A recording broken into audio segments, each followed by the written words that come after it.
they've done all of these, they really understand proper fractions. Right. We visited a class in the Los Altos School District outside San Francisco, where the new Khan Academy software is being piloted. Yesterday we begged not to stop our conversation. Folks said, no, get the freedom on.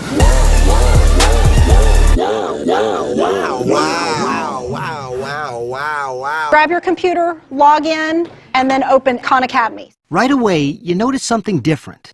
There are no textbooks and no teacher lecturing at the blackboard. Kids are discovering things that they're passionate about. They're confident, they're strong, they know how to relate to people, they look you in the eye. Instead, students watch Khan videos at home the night before to learn a concept. Then they come to class the next day and do problem sets called modules to make sure they understand. I met these kids and I said, I want one of those. That's what I want as a kid like that. If they get stuck, they can get one-on-one help from the teacher. Everybody else who lives in their neighborhood has gone to the regular school. And I know some people who have left by choice and done just fine. You know, it's not the thing we advertise because we'd rather people stayed. Less lecturing, more interaction. What you think of as homework, you do at school. And schoolwork, you do at home. It's called flipping the classroom. They're 3D on paper, they're not just flat test scores. You're taught to want to learn. And I know it's really taboo to say that it's difficult to find friends because that is one of the main critiques of unschooling. And yeah, it's a lot easier to find friends than you think it is. You don't need to go to school to have friends.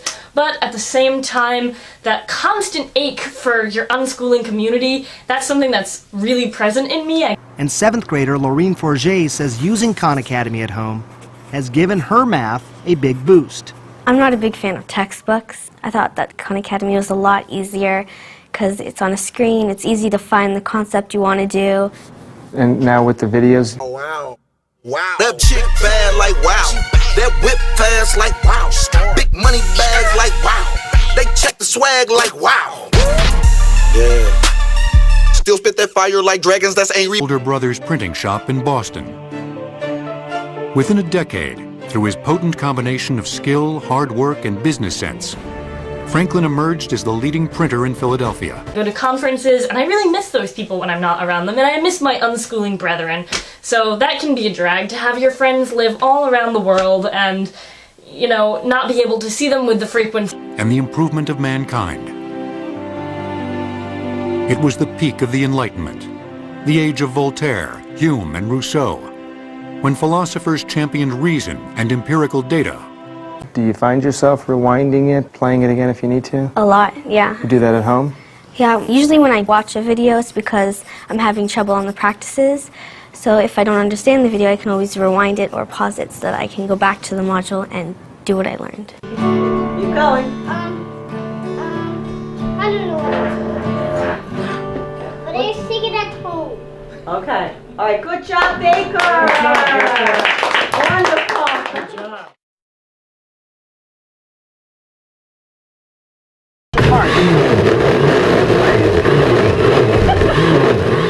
We love to make paper at our PNS, from the 2s to the 5s.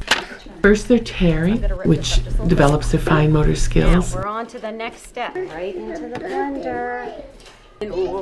They're adding water. Okay, do we need more? Turning a blender on. Press with some...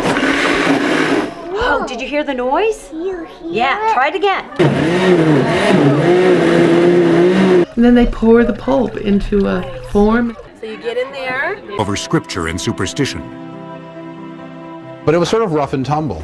And so you could have people who, anyone who was like a gentleman, which meant you didn't have to work for a living, was sort of expected almost to be dabbling in science. And we zhuzh it around. Okay, press it in. And press. And they do the paper stomp, which is lots of fun for a 2-year-old. And they have to do these things in order. And we zhuzh it around. Press. Marching, marching, marching. Gentle rolling. All these experiences lay an essential foundation for later, more academic content. What's the hardest part about learning this way? I don't really think there's a hard part.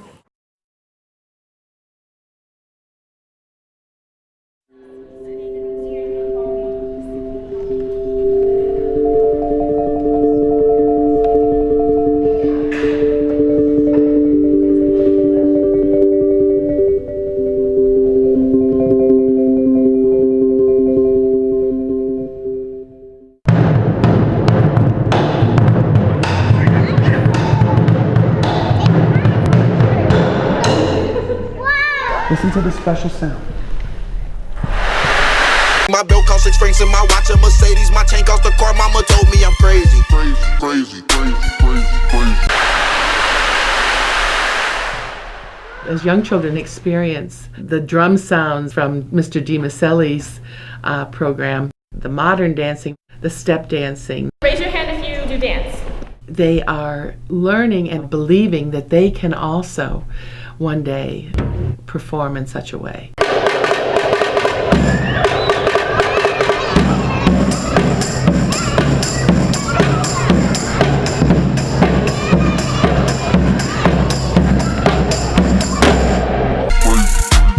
No Xbox or PS3, don't try to play me. I keep it 100, that's a whole 80. But that's small. When Mr. DiMaselli came to do his drum program, children in the audience were part of the rhythm and the patterning that goes with percussive music. And that's the base for literacy and mathematical thinking. There's one. That is two.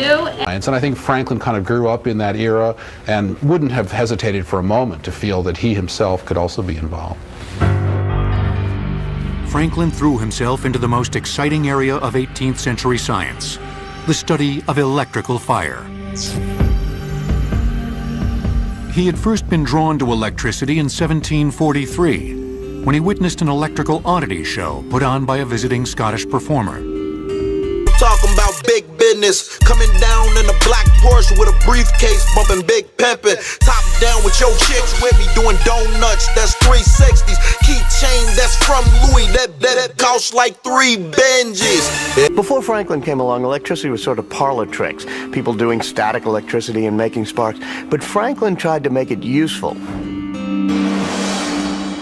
Like a 21st century techie, Franklin bought or built all the latest electrical gadgetry, including this electrostatic generator. The way the various electrostatic generators work is that if you rotate this drum, it will pick up electrons, electrical charge, from the pad. The charge is transferred through the discharge tower, and it comes to the front of the discharge tower at this point right here, where you'll see a little bolt. Franklin's device was arranged in a more vertical fashion and used a glass sphere with brass fingers and a leather pad to generate the static electricity. Franklin could then collect the electricity in a glass and metal container called a Leyden jar for use in experiments. Franklin began his electrical experiments in earnest.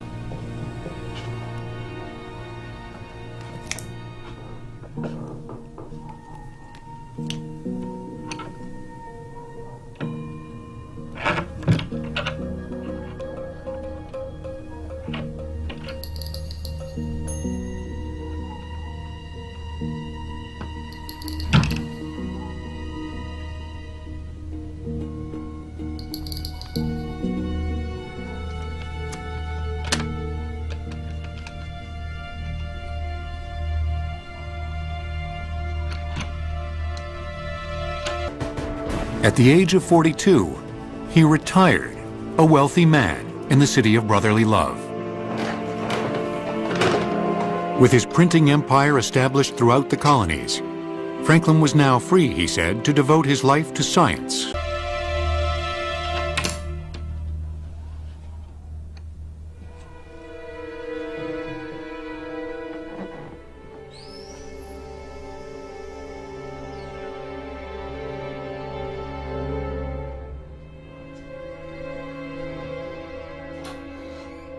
She was influenced by the French psychologist Edward Sagan's work on sensory education and designed practical developmental materials for the children in the mental asylum.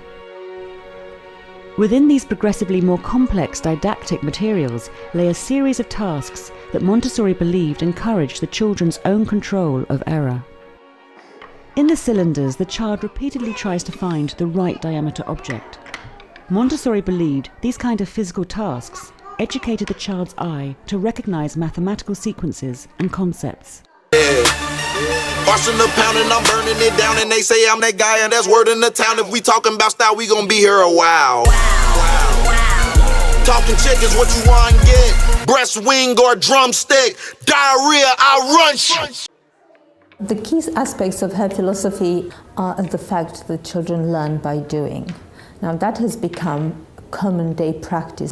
In her day, that was very, very revolutionary. And the values of the Montessori approach are in following the child. So she's believing very strongly that children have got the capability of teaching themselves. That's what makes it fundamentally different. Even kids who don't have a computer at home can flip the classroom.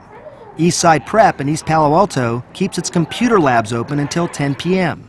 So kids like 6th grader Alex Hernandez can take as much time as they need to learn a concept. Within a short space of time working with the children in the mental asylum, Montessori began to see some results, and she became so sure of her methods that she took a risk. She entered some of the children into a local government examination. My mom, she went to school in Mexico. Some things she can explain to me, but some she can't. So I take long to try to finish my homework. How did you used to do in math? Pretty bad.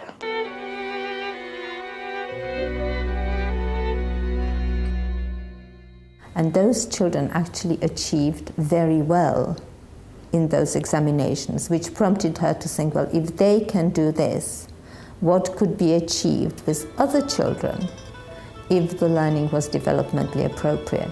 At a 3rd grade level math, so Khan Academy has helped me. It's like open doors that I couldn't open. It's helped me a lot. A lot of people have talked about the idea that flipping the classroom is sort of what's happening here. You take a little bit of issue with that. I kind of view that as a step in the direction. The ideal direction is using something like Khan Academy for every student to work at their own pace, to master concepts before moving on. And then the teacher using Khan Academy as a tool so that you can have a room of 20 or 30 kids all working on different things, but you can still kind of administrate that chaos. Khan Academy has created a dashboard so teachers like Courtney Cadwell can monitor each student's progress. Montessori was determined to apply her methods with children in mainstream education, and she finally got her wish when she was offered the chance to open a school for local children living in one of the poorer areas of Rome. St. John's College. St. John's College. You get to watch yourself be alive, and it's wonderful. It's fantastic. Powerful. St. John's College. I suddenly felt like I actually could enjoy learning. St. John's College. At least for the first time in my educational experience, no one's telling me what to think anymore. St. John's College. St. John's College. St. John's is like no other college. St. John's is absolutely nothing like high school, and I love that. It's not about tests. There aren't any tests. Except for the occasional French quiz to make sure we're learning our paradigms, It's not about grades. You don't work here for the grades, you work here for yourself. It's you interacting with these authors. The great books, of course, are our guide. We read Euclid's Elements. History of the Peloponnesian War. Hegel. Marx. The Declaration of Independence. Plato and Aristotle. Ptolemy and Copernicus. There are no textbooks. You go straight to the source material. The first school started on the 6th of January 1907. She made a very famous speech in which she kind of declared that she was hoping that these children will be the future of human beings. While her work with other people's children was blossoming, her own son, born out of wedlock, was being raised by relatives. Because she had to make the choice. It was her career or the child, because had she chosen to bring the child up, in the bourgeois society of Italy in those days, and Roman Catholic society, this would not have been possible. So right now they're all working on things, and you can see that real time. Yes. So as you sit here and look at the dashboard, you see how the students are doing individually, you see how they're doing as a whole class, Yep. and you can figure out who you need to help. Exactly, and here I can track their progress over time. I can see who's rushing ahead, who's lagging behind. I can see if they begin to stagnate. A blue bar indicates a student knows a concept. Orange, they're still working on it. But if a red bar pops up, Is kind of the red flag to tell me, hey, it's time to step in and intervene. And I can see Oh, so you can see not only that it's red, but specifically what the what problem they is. missed, and you can see the number of seconds they spent. Wow, wow. Wow. That chick bad like wow. That whip fast like wow. Big money bags like wow. They check the swag like wow. Chainsaw, heard them buzzing. Mob ties say word of hustle. Fingernails 50 count dirty money. 5,000, 20s, 8,000 hunters. Smoking mid.